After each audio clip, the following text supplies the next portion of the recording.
गंतीमधील हे नंदी आहे। नंदी एवढा मोठा आहे की तुम्ही आता बघू शकता की याचं जे साईज होतं नॅचरली वाढत चालली आहे। त्याच्यामुळे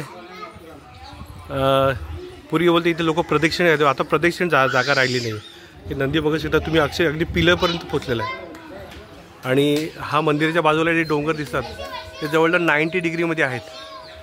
काहीचे डोंगर असं काहीचे भाग तर असा आहे की त्यांचा भाग वरचा भाग खाली आला आणि आतला भाग त्याचा बेस कमी आहे, तरी पण इथे कुठल्याही प्रकारचा इन्सिडेंट आत्तापर्यंत घडलेला नाही।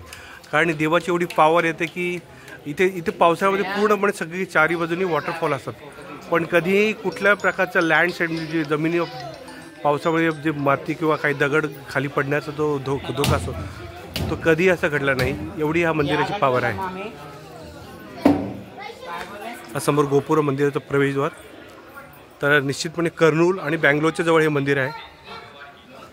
साऊथमध्ये एवढी प्रचंड मंदिरं आहेत, पण आपल्याला काय माहिती याची माहिती नसल्यामुळे की यूट्यूबवरती जी काही माहिती उपलब्ध आहे ती त्यांच्या इथल्या लोकल तमिळ किंवा तेलुगू भाषेमध्ये असल्यामुळे आपल्याला त्या जास्त आपण त्याच्यामध्ये इंटरेस्ट घेत नाही।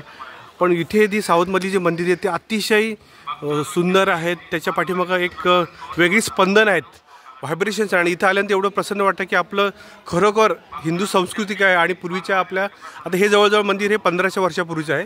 आणि इथे एक अगस्त्य ऋषींचा एक त्यांची एक गुहा आहे तिथे, कारण अगस्त्य ऋषी चिरकाल आहेत, त्याला कधीच मृत्यू नाही आहे। तर त्या ठिकाणी आता आम्ही जाणार आहोत। तर हा परिसर आहे निश्चितपणे माझ्याकडे याची माहिती पण उपलब्ध आहे आणि मी जास्तीत जास्त ही माहिती माझ्या मित्रांना पण किंवा इतरांना सांगण्याचा नातेवाईकांना प्रयत्न करतो, जेणेकरून याच्यामुळे आपल्या संस्कृतीचा प्रसार होईल आणि आपली जी मंदिर आहेत आपली प्राचीन जी संस्कृती इतरांना सर्वांना माहिती होईल। धन्यवाद।